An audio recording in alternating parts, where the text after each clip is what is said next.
Hello everyone and welcome to Abhijnana Gurukul. This is me Harsh Sharma, your SS educator. और आज हम लोग करने वाले हैं क्लास 10 का chapter number 2 nationalism in India.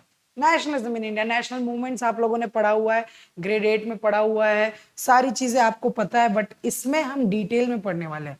और बेसिकली इस चैप्टर में हम लोग कवर जो करने वाले हैं वो पार्ट्स मैं आपको अभी बता देता हूँ. अराइवल ऑफ गांधी जी से लेके अराइवल ऑफ गांधी जी से लेके सिविल डिसोबीडियंट मूवमेंट के एंड तक आप ये समझ सकते हो. बेसिकली 1915 से लेके 1935 ये मेजर हमारा ध्यान रहेगा इस चैप्टर में. मेन ये रहेगा, ये वाला पार्ट, ये वाला टाइमलाइन हम लोग पढ़ेंगे इस चैप्टर में. इसके अलावा भी और चीजें बताई जाएगी आपको. नेशनलिज्म, सेल्फ बिलोंगिंगनेस, हम कैसे एक हुए, आइडिया ऑफ नेशनलिज्म, ये सारी चीजें आएगी. लेकिन चैप्टर बहुत ही इंटरेस्टिंग होने वाला है. हम यहाँ पे देखेंगे कि गांधी जी कैसे भाई साउथ अफ्रीका में लड़ाई लड़ रहे थे, साउथ अफ्रीका के पॉपुलर लीडर बन गए थे, फिर इंडिया आए, इंडिया के पॉपुलर लीडर बन गए और यहाँ से सारा मूवमेंट अपने साथ कैरी फॉरवर्ड किया. इनफैक्ट इस टाइम को हम लोग गांधीयन एज भी बोलते हैं, गांधीयन एज भी बोला जाता है. बहुत इंपॉर्टेंट चैप्टर है, आपको सब कुछ जानने को मिलेगा. रॉलेट एक्ट से लेके जलियांवाला बाग से लेके आपको नॉन कॉपरेशन मूवमेंट जानना पड़ेगा. नॉन कॉपरेशन मूवमेंट आया, नॉन कॉपरेशन मूवमेंट कैसे फेल हुआ, उसके रीजन क्या थे, हम लोग देखेंगे. सॉल्ट मार्च में क्या हुआ, हम देखेंगे. सिविल डिसोबीडियंट मूवमेंट, फिर उसके टाइम पे क्या हुआ भाई, वो कैसे फेल हुआ, उसके क्या रीजन थे, फिर हमारा देश बना कैसे. ठीक है, ये सारी चीजें हम लोग थोड़ा सा डिटेल में देखने वाले हैं. मैं ट्राई करूंगा वन शॉट वीडियो बने, क्योंकि ये रिवीजन क्लास के लिए किया जा रहा है. 10th वालों का एग्जाम चल रहा है. आई होप आप लोग के एग्जाम्स अच्छे जा रहे हैं. उस हिसाब से मैं इसे समझाने की कोशिश करूंगा. नेशनलिज्म इन इंडिया, ठीक है. डायरेक्टली मैं आपको बता देता हूँ स्टार्ट कहाँ से होता है. 1914 में दुनिया भर में वर्ल्ड वॉर स्टार्ट हो जाता है. कलर चेंज कर लेता हूँ, कलर चेंज टू पिंक कर लेते हैं. ठीक है, 1940 में 1940 टू 1918 वर्ल्ड वॉर 1 होता है.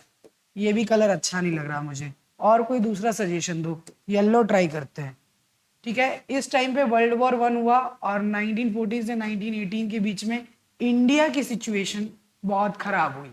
इंडिया में आपको पॉवर्टी देखने को मिलेगा, इंडिया में आपको सप्रेशन देखने को मिलेगा. ठीक है, इंडियंस की कंडीशन बहुत खराब हुई और इस वर्ल्ड वॉर के बीच में ही अराइवल ऑफ गांधी जी होगा. देखते हैं, बहुत ही इंटरेस्टिंग चैप्टर है, आप प्लीज ध्यान से देखेंगे. ठीक है, वर्ल्ड वॉर 1 सीधा आ जाते हैं हम लोग. द फर्स्ट वर्ल्ड वॉर की वजह से इंडिया की इकोनॉमिक सिचुएशन बहुत ही खराब हो गई थी. सारे जो पैसे लग रहे थे वो डिफेंस में लगाए जा रहे थे. डिफेंस के सामानों में डिफेंस एक्सपेंडिचर हमारा बहुत बढ़ गया. डिफेंस एक्सपेंडिचर का सारा पैसा लग गया. वॉर के लोन्स हमें भरने पड़ रहे थे. इसकी वजह से कि ब्रिटिश क्या करेगी, उनके ऊपर लोन चढ़ गया तो वो लोग क्या करेंगे, हमारे ऊपर टैक्सेस बढ़ा देंगे. नए इनकम टैक्स आ गए, टैक्स बढ़ गया. जबरदस्ती लोगों को वॉर लड़ने भेजा गया. फोर्स रिक्रूटमेंट हुआ इंडिया में. इंडियंस को ले जाके वर्ल्ड वॉर में ये लोग लड़ा रहे थे अपनी तरफ से. इंडियंस मारे जा रहे थे जबरदस्ती. गांव से, शहरों से लोगों को उठा के मिलिट्री में डाला जा रहा था और उन्हें वॉर लड़वाया जा रहा था ब्रिटिश की तरफ से, because we were one of the colony. और इसकी वजह से प्रॉब्लम क्या आई, इसकी वजह से प्रॉब्लम ये आई कि आगे आने वाले टाइम पे ये लोगों ने पूरा ध्यान डिफेंस में दिया, ये लोगों ने टैक्स बढ़ा दिया, तो भाई फार्मर्स की कंडीशन खराब हो गई. इसी टाइम पे फैमाइन आया और ये फैमाइन इतना ज्यादा खतरनाक था. 1918 और 19 के बीच में, 1920 और 21 के बीच में क्रॉप फेलियर देखने को मिला इंडिया के बहुत सारे पार्ट में और फूड शॉर्टेज हो गया. लोग गुस्सा होने लगे क्योंकि भाई खाना ही अवेलेबल नहीं है. ठीक है, फूड अवेलेबल नहीं है. इसी टाइम पे एक इन्फ्लुएंजा एपिडेमिक भी आया हमारे देश में जो बहुत खतरनाक था. ये इतना खतरनाक था, मैं आपको कैसे समझाऊं. 1911 टू 1921 के बीच में पहली बार हमारे कंट्री की पॉपुलेशन माइनस में गई थी भाई, माइनस में गई थी. बहुत सारे लोगों की डेथ हुई थी. इस इन्फ्लुएंजा एपिडेमिक भी चल रहा था, उसके साथ साथ फेमाइन चल रहा था. दो प्रॉब्लम चल रही थी, influenza epidemic plus famine, food shortage, इसकी वजह से millions of people died in India between 1911 to 1921। ये बता रहे हैं जो सेंसस आया था 1921 में, उसके according 12 to 13 million people from India died, गायब हो गए फेमाइन और एपिडेमिक की वजह से। बताओ ऐसा हो सकता है? इतने सारे लोगों की डेथ, अभी कोविड आया था उसमें इतने लोगों की डेथ नहीं हुई, वो इतना खतरनाक वायरस होने के बावजूद। यानी ये फेलियर है ब्रिटिश गवर्नमेंट का जो इंडिया पे रूल कर रही थी। आगे अब मैं थोड़ा सा आपको गांधी जी के बारे में बता देता हूँ। Gandhi ji already because he was barrister, तो वो प्रैक्टिस कर रहे थे साउथ अफ्रीका में। साउथ अफ्रीका में रह रहे थे काफी टाइम, और साउथ अफ्रीका में क्या था, नॉन वाइट्स के साथ रेसिज्म होता था, डिस्क्रिमिनेशन होता था। तो गांधी जी ने बोला, वहां पे बहुत सारे इंडियंस रहते थे इनफैक्ट साउथ अफ्रीका में, तो गांधी जी खुद एक इंडियन थे, उनके साथ खुद रेसिज्म होता, उनको चलती ट्रेन से फेंक दिया गया था। तो गांधी जी ने वहां पे सबसे पहली बार सत्याग्रह इंट्रोड्यूस करा, यहाँ पे बता सकते इंडियन वर्कर जो साउथ अफ्रीका में काम कर रहे थे, वो लोगों ने अपना पहला मार्च किया। एक जगह है वॉकरस्ट, वहां पे अपना पहला मार्च किया 6 नवंबर 1913 को। महात्मा गांधी वर्कर्स के लीडर थे। ये मार्च स्टार्ट हुआ न्यू कैसल से लेके ट्रांसवाल तक, ठीक है। मार्चर्स को जब रोकने की कोशिश करी गई, गांधी जी आगे आए, गांधी जी को अरेस्ट करा वहां पे जो व्हाइट गवर्नमेंट थी, ठीक है। गांधी जी अरेस्ट हुए और ज्यादा लोगों ने मार्च को अडॉप्ट करा, और ज्यादा लोगों ने ज्वाइन करा, और वो लोगों ने लड़ाई लड़ी नॉन वाइट्स के लिए, ठीक है। तो Gandhi ji was already popular, तो वो जब इंडिया आ रहे थे तो लोग ऑलरेडी खुश थे कि भाई कोई बड़ा लीडर आ रहा है, कोई बहुत बड़ा चेंज होने वाला है देश में, ठीक है। इंडियंस के बीच में ही वॉज ऑलरेडी पॉपुलर। और फिर आता है साल 1915 में आते हैं Gandhi ji. Gandhi ji arrived in India जनवरी 1915, ठीक है। मैं आपको आइडिया ऑफ सत्याग्रह थोड़ा समझाना चाहता हूं। गांधी जी का कहना है सत्याग्रह क्या है, फाइट फॉर ट्रूथ। अगर आप सच के लिए लड़ाई लड़ रहे हो तो आपको वायलेंस यूज करने की जरूरत नहीं है। गांधी जी नॉन वायलेंस के सपोर्टर थे, बहुत बड़े सपोर्टर थे। पर गांधी जी का नॉन वायलेंस खाली ये नहीं है कि हम भाई कोई वायलेंस नहीं करेंगे। गांधी जी का जो नॉन वायलेंस है वो खुद एक बहुत बड़ा हथियार है, क्योंकि आप सत्य के लिए लड़ाई लड़ रहे हो। गांधी जी का ये मानना था when you are fighting for the truth, आपको फोर्स यूज करने की जरूरत नहीं है। You don't have to use physical force, ठीक है, वो नेसेसरी ही नहीं है। हम हरा देंगे बिना फोर्स का यूज किए। इसीलिए ट्रूथ की लड़ाई लड़ रहे हैं तो नॉन वायलेंस सबसे बड़ा वेपन होगा। नॉन वायलेंस बिगेस्ट वेपन, ऐसा गांधी जी कहते थे, ठीक है। अब वो कहते थे कि सत्याग्रही इसको अग्रेसिव नहीं होना है, क्योंकि मूवमेंट जो है वो स्ट्रांग रखना है। कोई सप्रेस करने आए, गवर्नमेंट आपको परेशान करने आए, आपके मूवमेंट को रोकने आए, आप इम्पेशेंट हो गए तो मूवमेंट खराब हो जाएगा, ठीक है। सत्याग्रह का मतलब ये था, नॉन वायलेंस बहुत जरूरी है, ठीक है। ट्रूथ, हमें सच के लिए लड़ाई लड़नी चाहिए। सत्यमेव जयते, ट्रूथ ही हमेशा जीतेगा, ठीक है। गांधी जी हमेशा नॉन वायलेंस को सपोर्ट करते थे और बोलते थे यही एक धर्म है जो हम सब इंडियंस को एक करेगा। नॉन वायलेंस का फोर्स है जो हम सबको एक करेगा, और ये फोर्स मिलके पूरे ब्रिटिश एम्पायर को जला देगा, ऐसा कहते थे गांधी जी। आगे अगर हम बात करें तो गांधी जी जब इंडिया है तो स्टार्टिंग में तो ही ट्रेवल्ड इंडिया पूरे 1 साल, फॉर 1 ईयर पूरे इंडिया में ट्रेवल करे वो। जब इंडिया ट्रेवल कर रहे थे तो फिर वो बिहार के कुछ लोगों ने, including doctor Rajendra Prasad, the first president of India, उन्होंने इनवाइट करा गांधी जी को चंपारण। गांधी जी को जानते थे लोग, चंपारण इनवाइट किया 1916 को ये ट्रेवल करे। और चंपारण में बड़ी खराब सिचुएशन हो रखी थी। चंपारण के जो फार्मर्स थे उनसे ब्रिटिश है ना इंडिगो की प्लांटेशन कराता था, और ये इंडिगो बेचा जाता था यूरोप में। अब प्रॉब्लम क्या हुआ, इसी टाइम पे आर्टिफिशियल कलर्स का इन्वेंशन हो गया। तो ब्रिटिश बोलती नहीं, हमें अब तुम्हारे इंडिगो की जरूरत नहीं है, हमें इंडिगो नहीं खरीदना है। ये लोग फार्मिंग ही ब्रिटिश के लिए कर रहे थे। ब्रिटिश बोला हम इंडिगो नहीं खरीदेंगे, यानी इनका क्रॉप फेलियर हो गया और ब्रिटिश बदले में बोल रही टैक्स तो देना ही पड़ेगा। यानी ब्रिटिश ने कहा कि आप इंडिगो उगाओ, वो लोगों ने इंडिगो उगाया, ब्रिटिश बोलती हम नहीं खरीदेंगे, ठीक है हम नहीं खरीदने वाले। बोले ठीक है सब, कोई बात नहीं आप मत खरीदिए, हाँ लेकिन तुम टैक्स दो। पर सर टैक्स कैसे देंगे हम लोग? टैक्स के लिए तो यही तो, हम आपको इंडिगो बेचते, आप पैसे देते, हम आपको टैक्स देते, पर आप इंडिगो हमसे खरीद ही नहीं रहे हो, जबकि आप ही ने बोला हमें उगाने को। That's the problem. Gandhi ji ने बोला भाई ये किसानों के लिए लड़ाई करनी पड़ेगी। वहां पे सबसे पहली बार इन्होंने अपना सत्याग्रह इंडिया में यूज किया। ये चंपारण बिहार का जो मूवमेंट था गांधी जी का, ये पहला सत्याग्रह था, चंपारण सत्याग्रह। यहाँ पे पीजेंट्स के लिए लड़ाई लड़ी और फाइनली कुछ हद तक जीत मिली। सब लोगों ने देखा यार ये हम लोग इतने टाइम से वायलेंस भी यूज कर रहे हैं, हर टाइप का फोर्स यूज कर रहे हैं, हमें तो ब्रिटिश हमारी बात ही नहीं मानती थी, ये गांधी जी ऐसा क्या कर दिए भाई सत्याग्रह से कि ब्रिटिश ने उनकी डिमांड्स को एक्सेप्ट कर लिया। नेक्स्ट ईयर गांधी जी ने एक और मूवमेंट किया, खेड़ा सत्याग्रह 1917 में, और वहां पे भी पीजेंट्स की राइट्स के लिए काम करा। बोला उनको भी टैक्स में रिलीफ दो, रिलीफ इन टैक्सेस। यहां से एक बहुत इंपॉर्टेंट पर्सन भी गांधी जी को मिलते हैं खेड़ा सत्याग्रह से, जिनका नाम है सरदार पटेल, जो आगे चल के इंडिया के पहले होम मिनिस्टर बनते हैं। आप तो जानते ही होंगे, इनकी सबसे बड़ी स्टेचू है इंडिया में। और फिर नेक्स्ट ईयर 1916 में चंपारण, 1917 में खेड़ा, 1918 में अहमदाबाद के कॉटन मिल वर्कर्स के लिए इन्होंने काम करा था। कॉटन मिल वर्कर्स को हायर वेजेस चाहिए थी, उसके लिए इन्होंने काम किया था। तो ये तीन स्टार्टिंग के सत्याग्रह थे गांधी जी के आते ही, 1916, 17, 18, और तीनों ऑलमोस्ट काफी हद तक सक्सेसफुल रहे।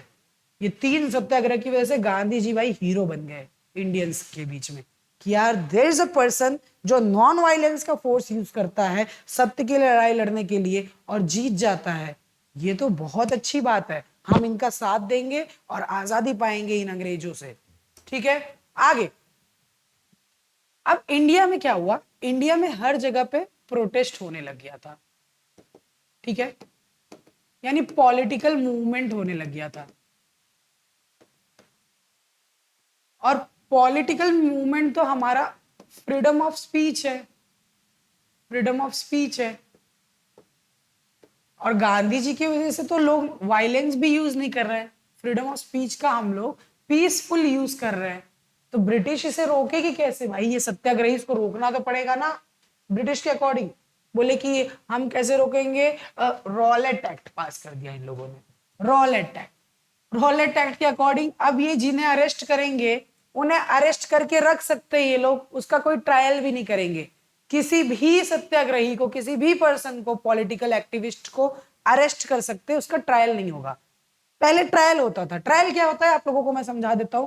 बेसिकली अगर पुलिस ने किसी पर्सन को अरेस्ट करा, ठीक है, पुलिस ने अरेस्ट करा पर्सन ए को, तो इस पर्सन ए को पुलिस प्रेजेंट करेगी कोर्ट के सामने और कोर्ट डिसाइड करेगा कि पर्सन ए कल्प्रिट है या नहीं, कल्प्रिट है या नहीं। ये कौन डिसाइड करेगा? कोर्ट। लेकिन रॉलेट एक्ट से ये कोर्ट वाला प्रोसेस ही नहीं होगा। ये तो भाई गलत बात है, किसी को अपना बेगुनाही साबित करने का टाइम ही नहीं मिलेगा, मौका ही नहीं मिलेगा। तो ये रॉलेट एक्ट बहुत खराब था। ठीक है, रॉलेट एक्ट को गांधी जी ने ब्लैक एक्ट करके बोला, बोला कि ये ब्लैक एक्ट है, हम इसे फॉलो नहीं करेंगे, ये पॉलिटिकल एक्टिविटीज को रिप्रेस कर देगा इंडिया में। ठीक है, किसी को भी विदाउट ट्रायल अरेस्ट किया जा सकता है 2 सालों तक। 2 सालों तक कोई भी बिना रीजन, ब्रिटिश को कोई पर्सन पसंद नहीं आया, अरे तेरा नाम क्या है? मुकेश, क्या नाम पसंद नहीं आया, चल अरेस्टेड, अरेस्ट करके जेल में डाल दिया, 2 साल तक उसका कोई ट्रायल नहीं होगा। बोलो, ये प्रॉब्लम है। 2 साल में तो उसको मार मार के बोल देंगे हाँ भाई तू कल्प्रिट है, मान ले, और वो मान लेगा, क्या करोगे? तो गांधी जी ने बोला कि अब हमें भाई ये रॉलेट एक्ट के अगेंस्ट सत्याग्रह करना पड़ेगा। तो फिर गांधी जी ने रॉलेट सत्याग्रह स्टार्ट करा, रॉलेट सत्याग्रह, कि इस चीज के खिलाफ हमें लड़ाई लड़नी पड़ेगी। 1919 में गांधी जी ने डिसाइड किया कि एक देश भर में रॉलेट सत्याग्रह करेंगे हम लोग इस लॉ के अगेंस्ट। हर जगह पे प्रोटेस्ट शुरू होने लग गए, गुजरात, बंगाल, पंजाब, क्या बोलते हैं, नॉर्थ वेस्ट फ्रंटियर, हर जगह पे प्रोटेस्ट होने लग गए। गांधी जी ने बोला हम ये नॉन वायलेंट सिविल डिसोबीडियंट करना है, नॉन वायलेंट वे में करना है, ठीक है। गांधी जी ने अपना हड़ताल शुरू करा 6 अप्रैल को, और हर जगह पे ये मूवमेंट स्ट्रांगली बढ़ने लग गया, ठीक है। बहुत अच्छे से ये मूवमेंट बढ़ने लग गया। हर सिटीज में वर्कर्स स्ट्राइक पे चले गए, रेलवे वर्कशॉप के वर्कर्स चले गए, शॉप्स बंद हो गए। ब्रिटिश को लगा यार ये क्या होने लग गया, कम्युनिकेशन को हमने डिसरप्ट कर दिया ब्रिटिश के, रेलवे टेलीग्राफ बंद होने लगे। ब्रिटिश को लगा यार ये तो हम लोग कुछ गलत कर रहे हैं, ये मूवमेंट को रोकना पड़ेगा, ठीक है। ब्रिटिश करने लगी, लोकल लीडर्स को अरेस्ट करने लगी। लोकल लीडर्स हर जगह जहां थे अरेस्ट होने लग गए, अमृतसर से लेके गुजरात से लेके बंगाल तक सब लोग अरेस्ट होने लगे। गांधी जी को दिल्ली एंटर करने से ये लोगों ने मना कर दिया, बोला आप दिल्ली अलाउड नहीं है आने के लिए। 10 अप्रैल की बात है, पुलिस ने पीसफुल प्रोटेस्टर्स पे अटैक करा, गोलियां चलाई अमृतसर में। 10 अप्रैल की बात है, आप थोड़ा सा ध्यान से देखना, ठीक है।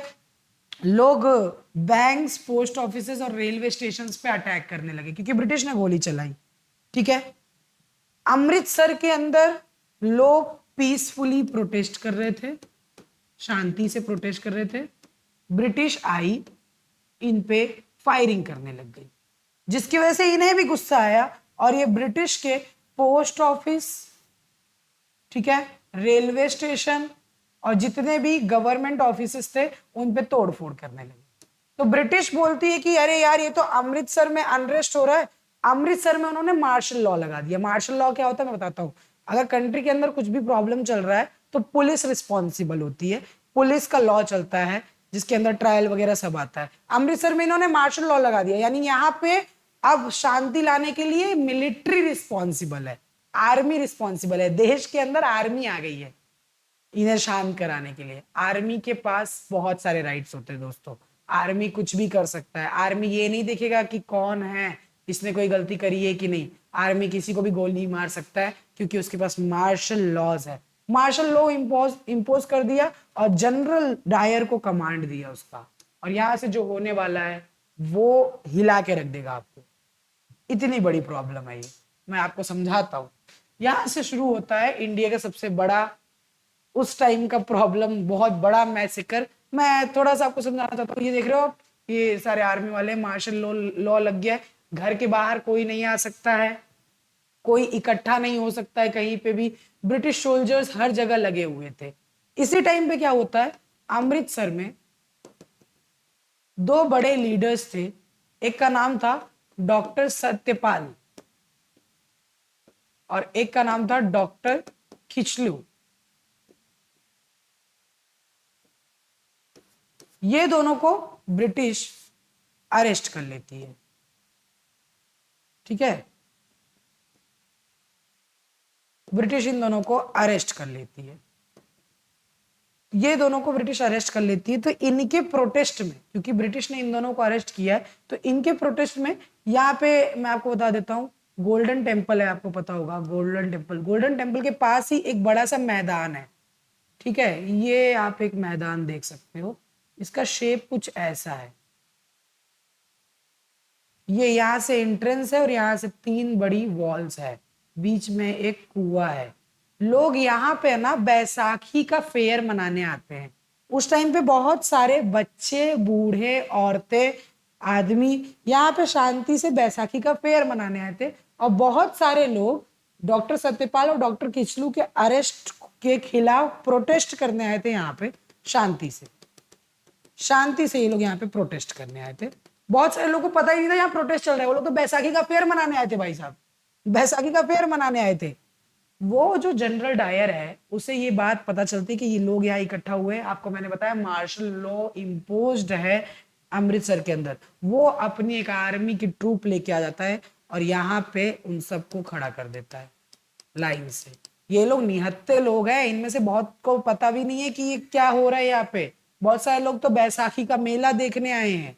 ये यहाँ पे आर्मी वालों को खड़ा करते हैं, अपने सोल्जर्स को, और जनरल डायर ऑर्डर देता है फायर, और ये सब लोग निहत्थे लोगों पे गोलियां चलाने लगते हैं। गोलियां चलाने लगते। बहुत सारे लोग ये दीवार कूदने की कोशिश कर रहे थे, तब उन्हें गोली लग गई। बहुत सारे लोग इस कुएं में कूद जाते हैं और उनकी डेथ हो जाती है। हजारों लोगों की डेथ हुई इसके अंदर।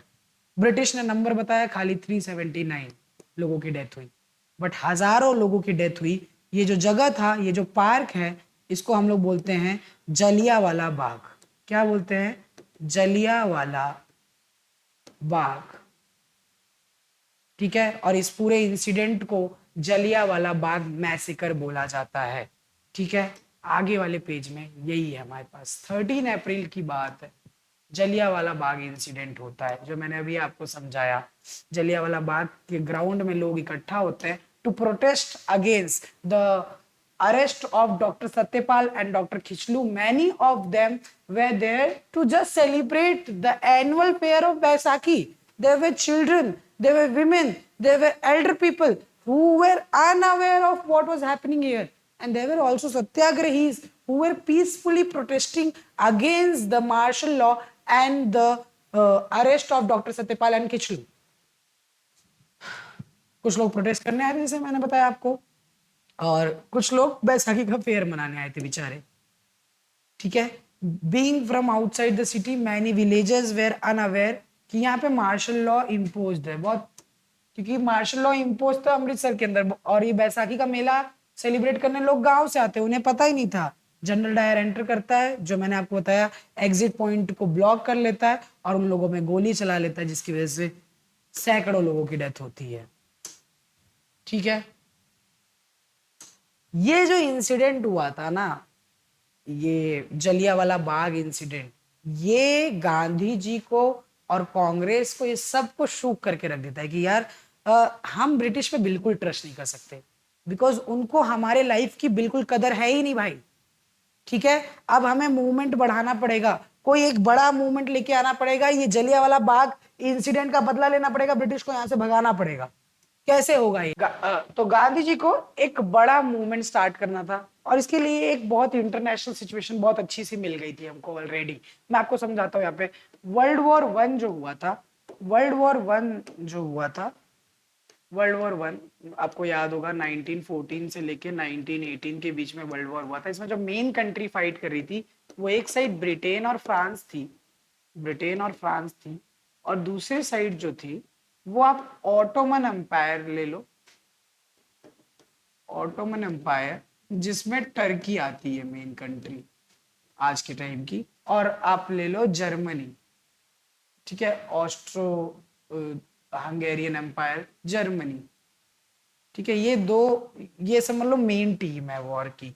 और ये वॉर, इनको आपको पता ही होगा, इनको अलाइज बोलते हैं और इनको सेंट्रल पावर्स बोलते हैं। वॉर ये लोग जीत गए, वॉर ब्रिटेन फ्रांस जीत गए, तो अब इन पे ये लोगों ने बहुत ही हार्श ट्रीटी लगाई। अब ट्रीटी में इन लोगों ने डिसाइड किया, ये जो ऑटोमन एम्पायर है ना, इनमें हमें काफी कंट्रोल चाहिए। ऑटोमन एम्पायर जो टर्की के हेड होते थे, टर्की के जो एम्परर होते थे, वही पूरे वर्ल्ड के स्पिरिचुअल लीडर ऑफ मुस्लिम्स होते थे। स्पिरिचुअल लीडर ऑफ मुस्लिम्स होते थे, जिनको कहा जाता था खलीफा। क्या कहा जाता था? खलीफा। ठीक है, पूरे मुस्लिम्स के, पूरे वर्ल्ड के मुस्लिम्स के स्पिरिचुअल हेड होते थे टर्की के जो एम्परर होते थे। ब्रिटिश आई बोलती ये पोस्ट नहीं रहेगी, ये खलीफा की पोस्ट नहीं रहेगी, याद रखना, खलीफा की पोस्ट नहीं रहेगी। तो पूरी दुनिया में जहां जहां भी मुस्लिम्स रहते थे, उनको गुस्सा आने लगा कि यार ये कोई बात हुई क्या, आप खलीफा की पोस्ट क्यों नहीं रखोगे?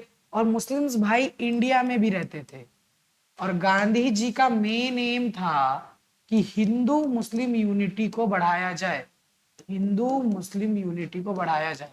तो इंडिया में भी जो मुस्लिम्स रहते थे, वो लोग प्रोटेस्ट करने लगे, स्पेशली दो भाई जिनको अली ब्रदर्स बोलते हैं, मोहम्मद अली और शौकत अली।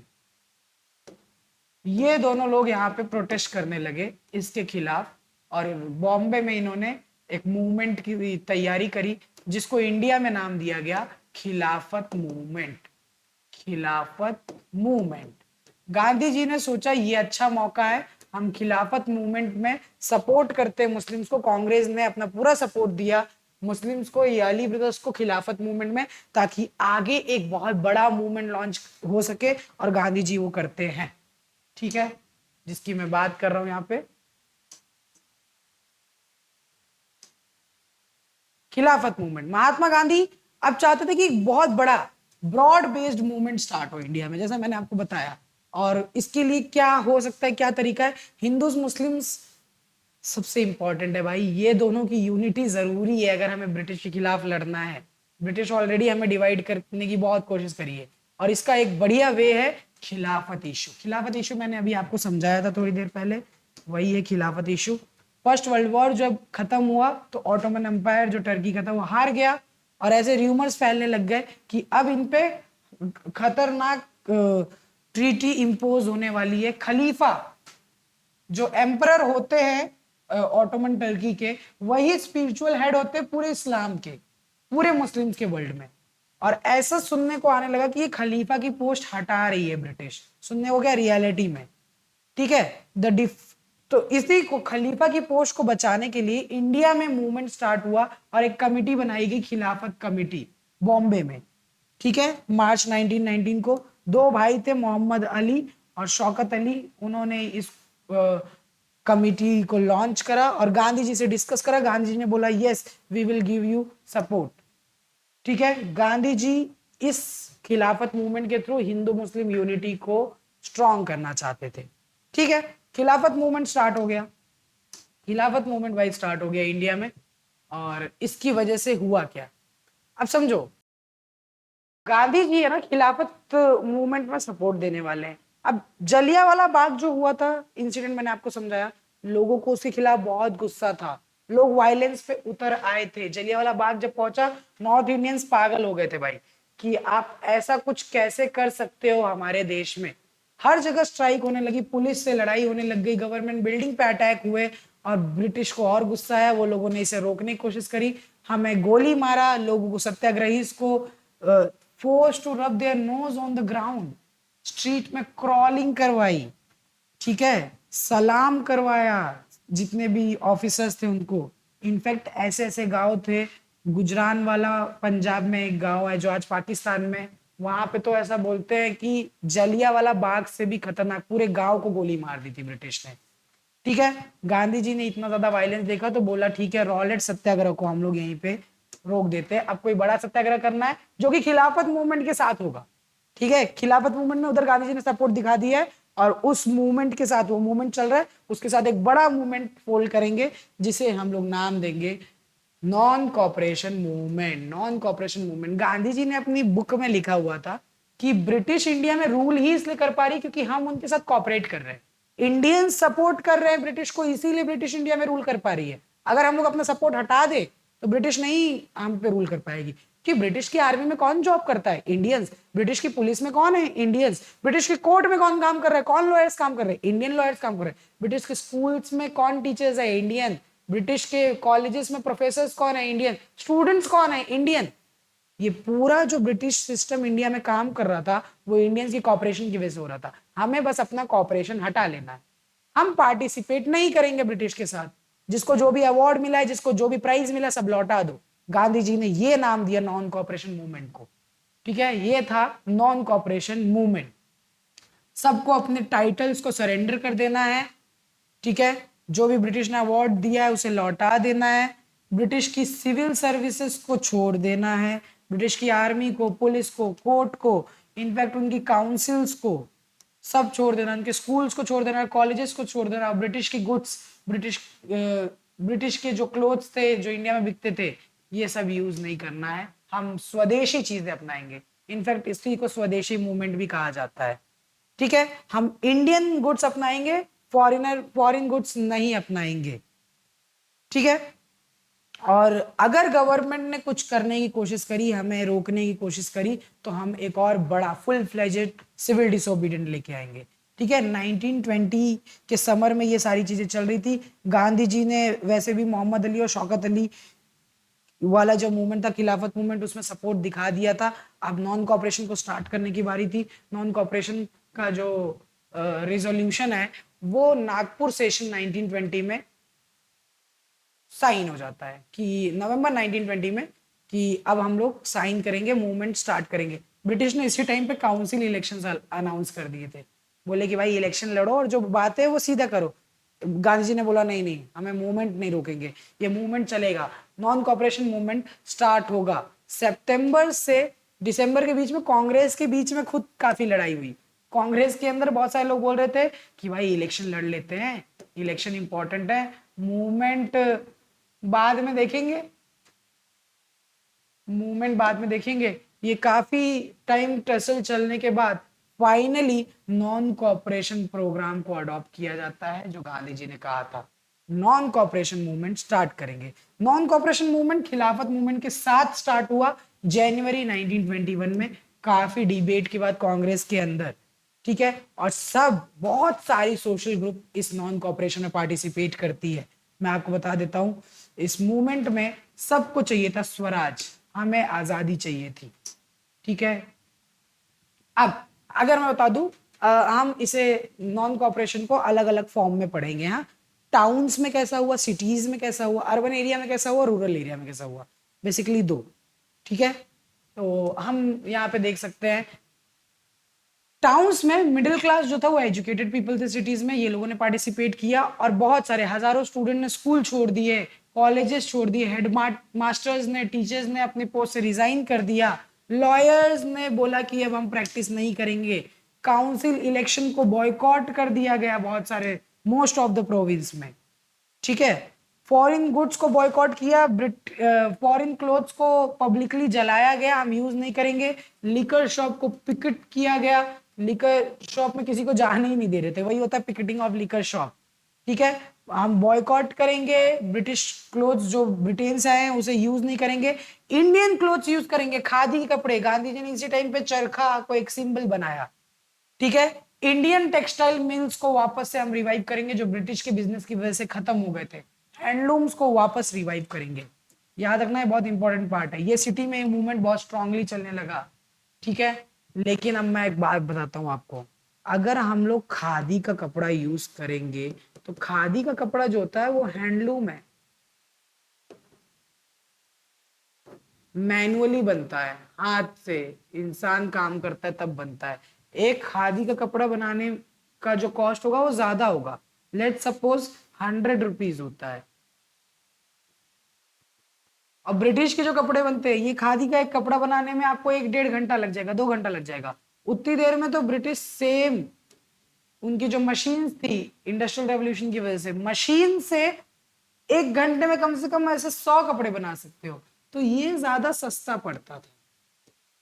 तो भाई इंडिया में गरीबी तो ऑलरेडी थी, खादी का कपड़ा ज्यादा टाइम सरवाइव नहीं कर सकता था, ठीक है। इसके अलावा बच्चों ने स्कूल छोड़ दिया, कॉलेजेस छोड़ दिया, पर पढ़ाई तो करनी पड़ेगी, कहाँ पढ़ाई करेंगे, स्कूल्स तो ब्रिटिश के ही बनाए हुए थे, कॉलेजेस तो ब्रिटिश के ही थे। तो धीरे धीरे लोग वापस लौटने लग गए स्कूल कॉलेजेस की तरफ। जॉब्स जो लोग कर रहे थे वो कितने टाइम तक मूवमेंट करेंगे, उनके पास दूसरा कोई ऑप्शन ही नहीं था भाई। वापस से सब लोग कोर्ट लौटने लगे, वापस से कॉलेजेस लौटने लगे, ब्रिटिश जॉब्स में लोग वापस से रिक्रूट होने लग गए, ठीक है। They begin to go back to government schools, lawyers ने वापस से गवर्नमेंट कोर्ट्स को ज्वाइन कर लिया।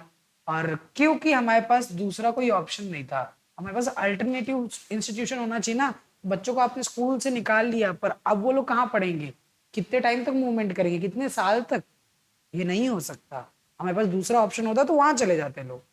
तो ये एक सिटी में रीजन हुआ नॉन कॉपरेशन मूवमेंट के फेलियर का, ठीक है। अब हम लोग कंट्री साइड में देखते हैं, कंट्री साइड में नॉन कॉपरेशन मूवमेंट कैसे यूज हुआ। नॉन कॉपरेशन मूवमेंट में आपको अवध में एक पर्सन की स्टोरी बताना चाहता हूँ, बाबा रामचंद्र। बाबा रामचंद्र, ठीक है, जो कि एक बॉन्डेड लेबर थे फिजी के, ठीक है। अब यहां पे पता है मूवमेंट नॉन कॉपरेशन था ही नहीं, प्रॉब्लम ही यही हुई नॉन कॉपरेशन कि सब लोग है ना अपने लिए लड़ाई लड़ रहे हैं। जैसे मुझे इस रूम में प्रॉब्लम है फैन से, तो मैं लड़ाई कर रहा हूँ फैन से। इस बंदे को प्रॉब्लम है लाइट के लिए, तो वो लड़ाई कर रहा है लाइट के लिए। हम सब लोग मिलके कोई एक कॉमन फाइट नहीं कर पा रहे, हम सबका कोई एक कॉमन फाइट होना चाहिए। गांधी जी ने सोचा सबका कॉमन फाइट तो भाई ब्रिटिश होना चाहिए, ब्रिटिश के खिलाफ लड़ रहे हैं, लेकिन नहीं, सब लोग सिर्फ अपने अपने लिए लड़ रहे थे। समझ आ रहा है आपको?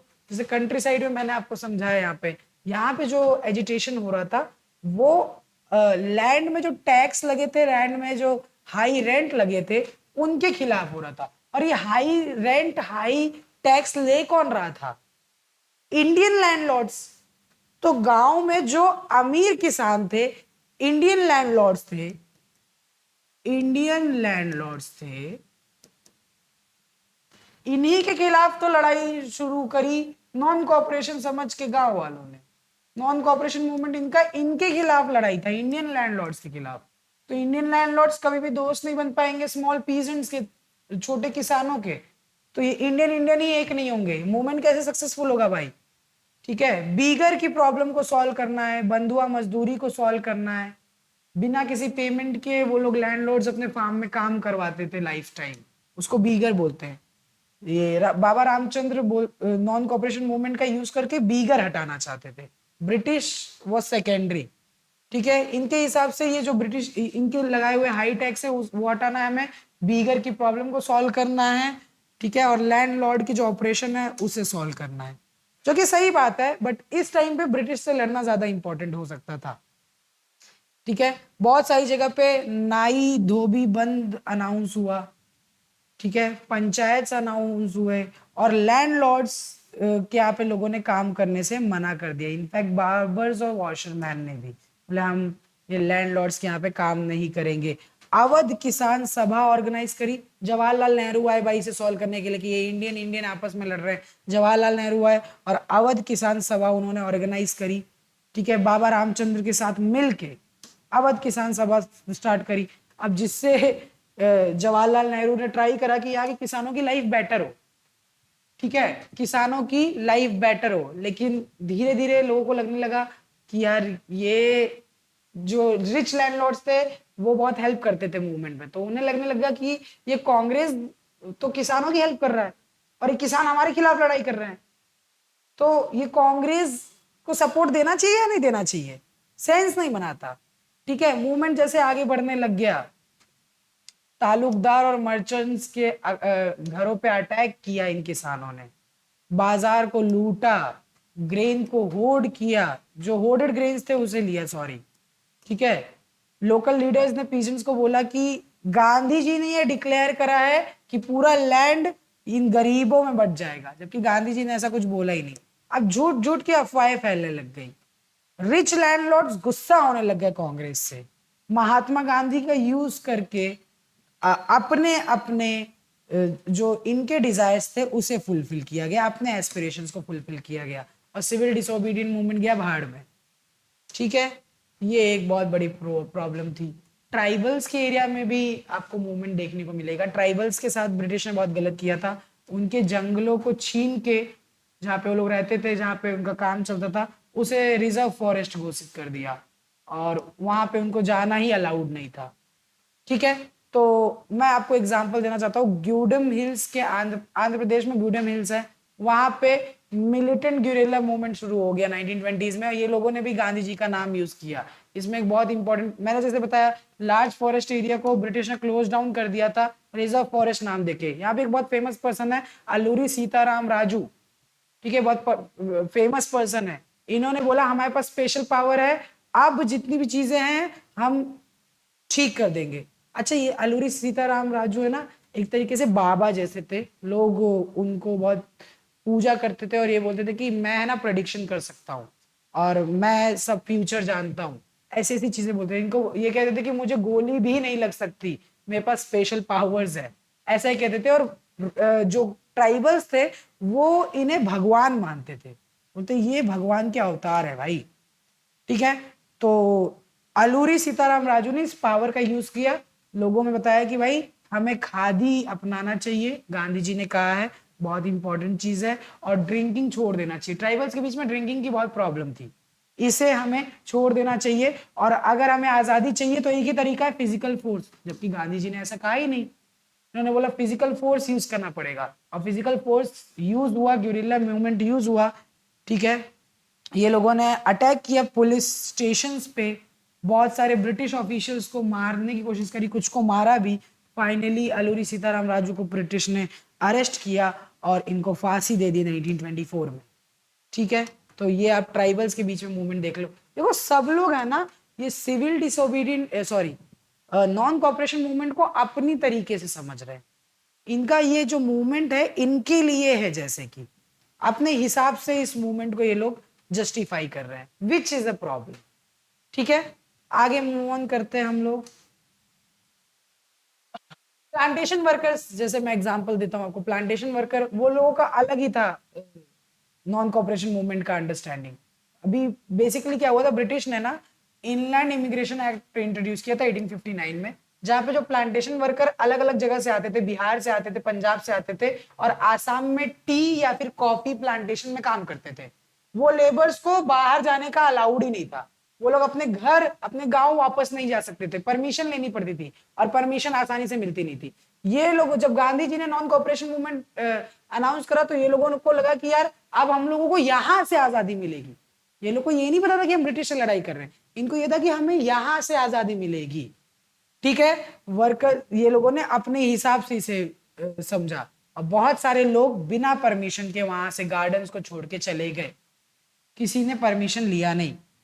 When they had the non-cooperation movement, thousands of workers defied the authorities और प्लांटेशन वर्क छोड़ के अपने घर की तरफ जाने लग गए। इनको इनका मानना था इंडिया में गांधी राज आ रहा है, और गांधी राज में हम अपने घर पे रह सकते हैं, हमें प्लांटेशन में काम करने की जरूरत नहीं है। जब ये लोग जा रहे थे तभी रास्ते में ब्रिटिश ने इन्हें अरेस्ट किया। ठीक है, the way by a railway and steamer strike they were caught by the police, और फिर इनको ब्रूटली मारा गया और वापस लेके गए आसाम, वापस लेके गए उसी प्लांटेशन फील्ड में। ठीक है, हाँ मूवमेंट कैसा भी चल रहा था पूरे इंडिया में, मैं बता दूं आपको, टाउन्स में चल रहा था, ये एजुकेटेड लोग प्रोटेस्ट कर रहे थे, अपना काम हो रहा था, सिटीज में हो गांव में हो रहा था, कंट्री साइड में हो रहा था, ट्राइबल्स अपना प्रोटेस्ट कर रहे थे, प्लांटेशन वर्कर्स चल रहे थे। कंट्री में ये था कि अनरेस्ट था। ठीक है, अभी तक अनरेस्ट था सही से। एक इंपॉर्टेंट चीज थी मूवमेंट की कि नॉन वायलेंट रहना चाहिए, नॉन वायलेंट रहना चाहिए। ठीक है, ये सत्याग्रह है, सत्याग्रह की लड़ाई नॉन वायलेंटली होगी। लेकिन एक जगह है गोरखपुर में, एक गांव है जिसका नाम है चौरी चौरा। ठीक है, उत्तर प्रदेश का 1922 के टाइम पे क्या होता है, चौरी चौरा में गांव वाले प्रोटेस्ट कर रहे थे, पीसफुली सत्याग्रह ही कर रहे थे। पुलिस वाले वहां पे आते हैं चौरी चौरा में, ये गांव वाले जहां प्रोटेस्ट कर रहे थे, पुलिस उनपे लाठीचार्ज करने लगती है। गांव वालों को बहुत गुस्सा आता है, पुलिस वालों को उन्हीं के पुलिस स्टेशन के अंदर डाल के आग लगा देते हैं।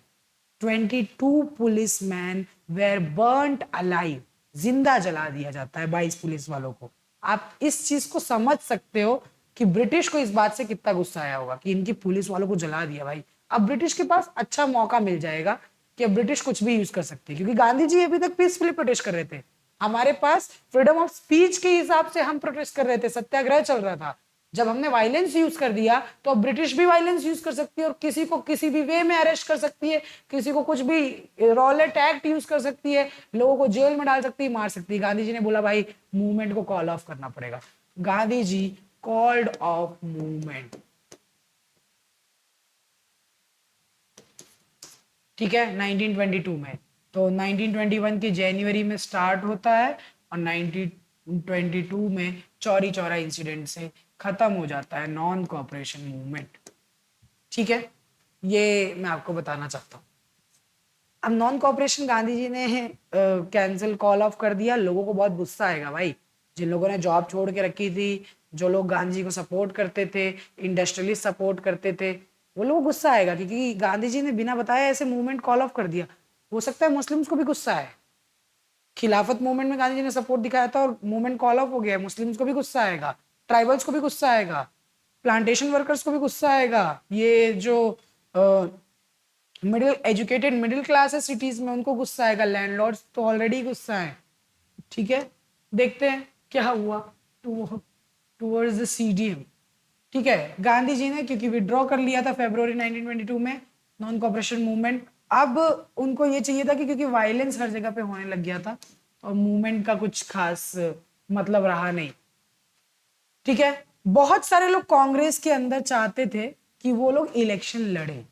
जैसे मैं कुछ का नाम बता देता हूँ, मोतीलाल नेहरू, जवाहरलाल नेहरू के जो फादर थे, ठीक है, सीआर दास, चितरंजन दास एक बड़े लीडर थे। ये सब चाहते थे कि हम इलेक्शन लड़े, क्योंकि गवर्नमेंट ऑफ इंडिया एक 1919 आया था, ब्रिटिश लेके आई थी, जिसमें उन्होंने इलेक्शन काफी जगह पे बोल दिया था कि इलेक्शन अब होंगे, राइट। बहुत सारे लोगों को कांग्रेस के अंदर लगता था कि हम ब्रिटिश की पॉलिसीज को उनके काउंसिल में, गवर्नमेंट के अंदर रह के अच्छे से लड़ सकते हैं, जैसे कि सीआर दास और मोतीलाल नेहरू। ये लोग कांग्रेस के अंदर ये बोल रहे थे, लेकिन कांग्रेस इनकी बात नहीं मानी, तो इन्होंने खुद की पार्टी बना ली जिसका नाम था स्वराज पार्टी। ठीक है, स्वराज पार्टी इन्होंने बना ली और ये लोगों ने इलेक्शन लड़ा, काफी जगह पे इलेक्शन जीते भी। ठीक है, अब है ना, नए लीडर्स भी आने लग गए थे कांग्रेस के अंदर, जो रेडिकल मूवमेंट करते थे, जो शांति से नहीं, जिनका ये था कि हम मोबिलाइज करेंगे, हम आजादी मांगेंगे नहीं, आजादी छीनेंगे। मेन लीडर्स आप कह सकते हो जवाहरलाल नेहरू, सुभाष चंद्र बोस, ऐसे लीडर्स थे जो रेडिकल मास मूवमेंट की बात करते थे कि सब लोग साथ में आए। इसी टाइम पे इंडिया में ग्रेट डिप्रेशन देखने को मिला। इन ईयर्स में सब कुछ चल रहा है, ग्रेट डिप्रेशन हुआ, कांग्रेस के अंदर इंटरनल डिबेट हो रही है, डिसीजन हो रहा है, दो फैक्टर्स आ गए हैं, मैंने बताया था। इंडियन नेशनल कांग्रेस में दो ग्रुप बन चुका था, एक था रेडिकल और एक था कंजर्वेटिव। ठीक है, अब पूरी दुनिया में इकोनॉमिक डिप्रेशन आ गया था भाई, ऐसा इकोनॉमिक डिप्रेशन आया था कि यूएस की हालत खराब थी, तो इंडिया की तो आप समझ ही सकते हो। एग्रीकल्चर प्राइसेस बढ़ने लग गए, सॉरी, एग्रीकल्चर प्राइसेस कम होने लग गए। ठीक है, प्रोडक्शन कम होने लग गया। 1926 के बीच, 1926 से 1930 के बीच में हालत बहुत खराब हुई। सामान के प्राइस बढ़ रहे हैं, एग्रीकल्चर प्रोडक्शन कम हो रहा है, पीजेंट्स की कंडीशन खराब हो रही है, और एग्रीकल्चरल प्रोडक्ट्स की डिमांड धीरे धीरे कम होने लग गई, हमारा एक्सपोर्ट कम होने लग गया, तो हमारे ऊपर फॉरेन डेट चढ़ा। ठीक है, पीजेंट्स की हालत इतनी खराब हो गई कि अब वो लोग के पास इतने ही पैसे नहीं थे कि अपने हार्वेस्ट को सेल कर पाए, रेवेन्यू पे कर पाए। ठीक है, हमारे गांव की हालत 1930 तक तो बहुत खराब हो गई थी ब्रिटिश के टाइम पे भाई, सिंपल बता दूं मैं आपको। ठीक है, ब्रिटिश ने इसी टाइम पे अनाउंस करा कि हम इंडिया में भेजेंगे साइमन कमीशन सब कुछ ठीक करने के लिए। सब लोग ये प्रोटेस्ट क्यों कर रहे हो इंडिया में सब लोग? एक्चुअली इसका अनाउंसमेंट है ना 1919 के गवर्नमेंट ऑफ इंडिया एक्ट में ही हुआ था। 1919 का जो एक्ट आया था उसी में हो गया था। ब्रिटिश ने बोला था 1919 में कि हम आज से 10 साल बाद, आफ्टर 10 ईयर्स, ठीक है, यानी 1929 में एक कमीशन भेजेंगे जो जाएगा, इंस्पेक्शन करेगा कि ब्रिटिश गवर्नमेंट इंडिया में कैसे काम कर रही है। ठीक है, एक कमीशन भेजेंगे। 1919 में ये अनाउंस किया था कि 1929 में भेजेंगे, लेकिन इंडिया में इतना अनरेस्ट चल रहा था, इतने प्रोटेस्ट हो रहे थे कि ब्रिटिश ने ये कमीशन 2 साल पहले ही भेज दिया, 2 इयर्स बैक ही भेज दिया, 1927 में। ठीक है, इस कमीशन के हेड थे sir John Simon, sir John Simon, इसीलिए इस कमीशन का नाम हुआ साइमन कमीशन। क्या नाम हुआ? Simon commission. ब्रिटेन की टोरी गवर्नमेंट ने बोला कि हम एक कमीशन भेज रहे हैं जिसके हेड होंगे सर जॉन साइमन। ठीक है, सर जॉन साइमन। अब प्रॉब्लम ये था, ये यहाँ पे देखने आ रहे हैं कि क्या, क्यों ये सब लोग प्रोटेस्ट कर रहे हैं और इंडिया में कॉन्स्टिट्यूशन लेके आएंगे, कॉन्स्टिट्यूशनल सिस्टम लेके आएंगे। इंडियन पार्टीज ने, सारी पार्टीज ने बोला कि यार कम से कम एक इंडियन मेंबर डालो।